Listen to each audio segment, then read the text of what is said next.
चीन के ग्वादर को चाबहार से जवाब देगा भारत। ड्रैगन को पाकिस्तान का साथ तो हिंदुस्तान की अमेरिका कर रहा है मदद। यूक्रेन की मदद करते करते यूरोप का खेल खत्म।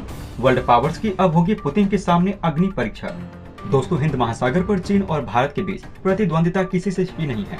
भारत की नौसेना को इस हिस्से से अब अमेरिका का भी समर्थन मिलने लगा है। लेकिन इसके बीच अरब सागर पर जो कुछ हो रहा है उस पर शायद किसी को नजर नहीं आ रही है। अरब सागर के दो प्रमुख बंदरगाह हैं, ईरान का चाबहार और पाकिस्तान का ग्वादर। एक जहां भारत के पास है तो दूसरा चीन ने खरीदा है। चाबहार की डील साल 2016 में उस समय हुई जब भारत के पीएम नरेंद्र मोदी ईरान की यात्रा पर गए थे। उस डील को भारत के लिए रणनीतिक तौर पर महत्वपूर्ण करार दिया गया है।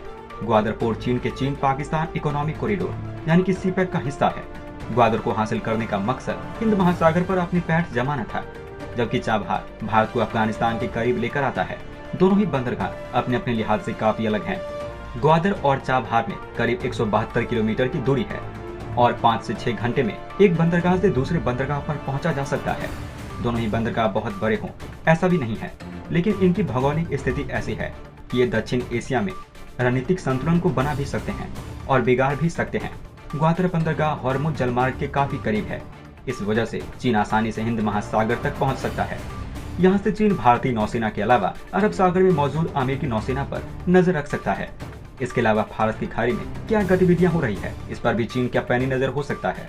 अब अगर ईरान के चाबहार बंदरगाह की बात करें तो ये ईरान के सिस्तान प्रांत में आता है और बलूचिस्तान के दक्षिण में आता है। चाबहार वो अकेला बंदरगाह है जो भारत को ईरान तक सीधा रास्ता मुहैया कराता है। चाबहार कई सदियों से व्यापार का बड़ा केंद्र रहा है। ये बंदरगाह ओमान और फारस के खाड़ी के करीब है।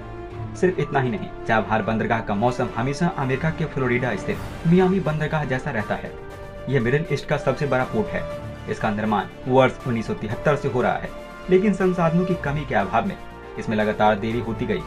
पाकिस्तान का ग्वादर बंदरगाह पाकिस्तान के बलूचिस्तान प्रांत में है। बलूचिस्तान पाकिस्तान का वो हिस्सा है जहाँ पर प्राकृतिक गैस और तेल का भंडार सबसे ज्यादा है। चीन ने इसी वजह से ग्वादर को अपने लिए चुना था। पाकिस्तान इस जगह से सबसे ज्यादा तेल और गैस का उत्पादन करता है। बलूचिस्तान के लोगों को इस बात का अफसोस है कि संसाधनों के बावजूद उन्हें कुछ हासिल नहीं हुआ। साल 2002 में चीन ने ग्वादर पोर्ट डेवलपमेंट प्रोजेक्ट शुरुआत की थी। चीन और पाकिस्तान के कई इन्वेस्टर्स प्रोजेक्ट पर अब तक कई अरब डॉलर खर्च हो चुके हैं।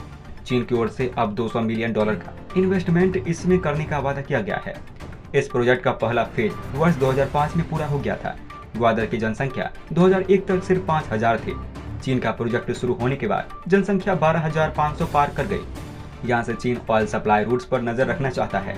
हिंद महासागर पर चीन की मौजूदगी उसकी नौसेना को कई गुना ताकतवर बना देगी। म्यांमार और श्रीलंका की तरफ से जरूरी मदद मिल सकती है। पाकिस्तान के साथ दोस्ती का फायदा उठाकर चीन दक्षिण एशिया में अपनी पकड़ बना सकता है। चीन हमेशा से ही भारत को घेरने की कोशिश में लगा रहता है। हाल ही में रॉबर्ट कल्पान की किताब आई है जो हिंद महासागर पर आधारित है। इसमें बताया गया है कि कैसे चीन और पाकिस्तान ग्वादर पर एक दूसरे को सहयोग कर रहे हैं। ग्वादर का जवाब देने के लिए भारत ने गोवा के दक्षिण में करवार में नौसेना का बेस लॉन्च किया था। $8 बिलियन वाले इस नेवी बेस को अरब सागर पर भारत की तरफ से चीन को जवाब माना जाता है। साल 2002 से भारत ने ईरान को चाबहार बंदरगाह को विकसित करने के लिए मदद करनी शुरू कर दी थी। चाबहार के लिए भारत, ईरान और अफगानिस्तान ने एक डील साइन की थी। ग्वादर बंदरगाह कई तरीके से भारत के लिए चुनौती था। भारत के कई सुरक्षा विशेषज्ञ मानने लगे थे कि इस जगह से चीन की जासूसी गतिविधियां बढ़ जाएगी। चीन इस क्षेत्र में भारत और अमेरिका की नौसेना की जासूसी करने में सफल हो जाएगा। भारत के लिए ग्वादर सीधा खतरा था और इसका जवाब था चाबहार। भारत ने चाबहार में 213 किलोमीटर लंबी जरंज दिलाराम सड़क का पूरा निर्माण कर लिया। ये सड़क अफगानिस्तान के निमरोज प्रांत से निकलती है। इस सड़क की वजह से ईरान को चाबहार मिलाकर रोड को अपग्रेड करने में मदद मिल सकी थी। लेकिन अब विशेषज्ञ मानने लगे हैं कि ईरान चीन से दूर होने का रिस्क नहीं लेगा, लेकिन चाबहार पर भारत की गतिविधियां बताने के लिए काफी है कि वो चीन के आगे इस हिस्से में न तो कमजोर पड़ेगा और न ही झुकेगा। यूक्रेन की मदद करते करते यूरोप का खेल खत्म। वर्ल्ड पावर्स की अब होगी पुतिन के सामने अग्नि परीक्षा। दोस्तों, रूस यूक्रेन युद्ध के 6 महीने पूरे होने वाले हैं और ये 7वें महीने में प्रवेश करने वाला है। इन बीते 6 महीनों में रूस के खिलाफ पश्चिमी एकजुटता आश्चर्यजनक रूप से बेहद मजबूत और काफी हद तक एकजुट रही है। पूर्व अमेरिकी राष्ट्रपति डोनाल्ड ट्रंप के हाथ खींचने और कोविड संकट के बावजूद नाटो की अहमियत बढ़ती दिख रही है। वहीं कीव को वित्तीय और हथियार सहायता पहुंचाने में पश्चिम देश सफल रहे हैं। लेकिन अब जैसे जैसे यूरोप में सर्दियों की शुरुआत होती जा रही है, यूरोपीय अधिकारियों में ये चिंता बढ़ती जा रही है कि अब तक पश्चिमी देश में रही आम सहमति टूट सकती है। जर्मनी पहले ही रूस से गैस की कमी होने की आशंका जता चुका है। रूस और यूक्रेन युद्ध के बाद पहले से ही गैस में आधे से ज्यादा की कटौती मॉस्को की तरफ से देखी जा चुकी है। ऐसे में यूरोप देशों के सामने विकराल संकट खड़ा है।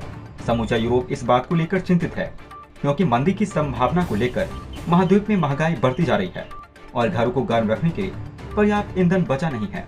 आने वाले दिन यूरोप पर भारी पड़ने वाले हैं।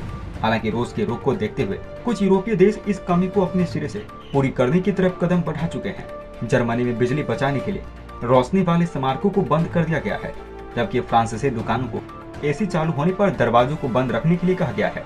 लतविया ने सर्दियों के संकट को देखते हुए अपने हॉट वाटर बॉयलर प्लांट लगाने शुरू कर दिए हैं।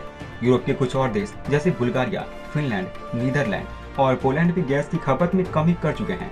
इनके अलावा कुछ दूसरे देश भी धीरे धीरे गैस की खपत कम करने में लगे हुए हैं। इस माह के अंत में रूस ने नॉर्थ स्ट्रीम 1 पाइपलाइन के जरिए आने वाली गैस को रोक दिया जाएगा। गर्मियों के बाद ऐसा दूसरी बार होगा। जर्मनी लगातार रूस पर गैस में जान बुझाकर कमी करने का आरोप लगाता रहा है। वहीं रूस का तर्क है कि वो मेंटेनेंस के लिए ऐसा कर रहा है।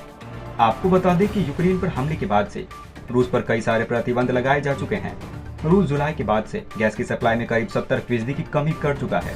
विश्लेषक का ऐसा मानना है कि व्लादिमीर पुतिन गैस को एक हथियार के तौर पर इस्तेमाल करना चाहते हैं। इसके जरिए वो यूरोप पर प्रतिबंध खत्म करने के लिए दबाव बनाना चाहते हैं। गैस की कमी की वजह से इसकी कीमतों में जबरदस्त उछाल आया है। तेल की बढ़ती कीमतें भी यूरोप के लिए एक बड़ी समस्या बन रही है। बीते साल 2021 में यूरोप द्वारा इस्तेमाल किए गए कुल गैस में से 55% पूर्ति सिर्फ रूस के द्वारा की गई थी। इससे रूस पर यूरोप की ईंधन निर्भरता का अंदाजा लगाया जा सकता है। सुनो, चैनल को सब्सक्राइब करो, उसके बाद घंटी बजा देना ताकि अगली वीडियो आपसे मिस ना हो पाए। Thank you.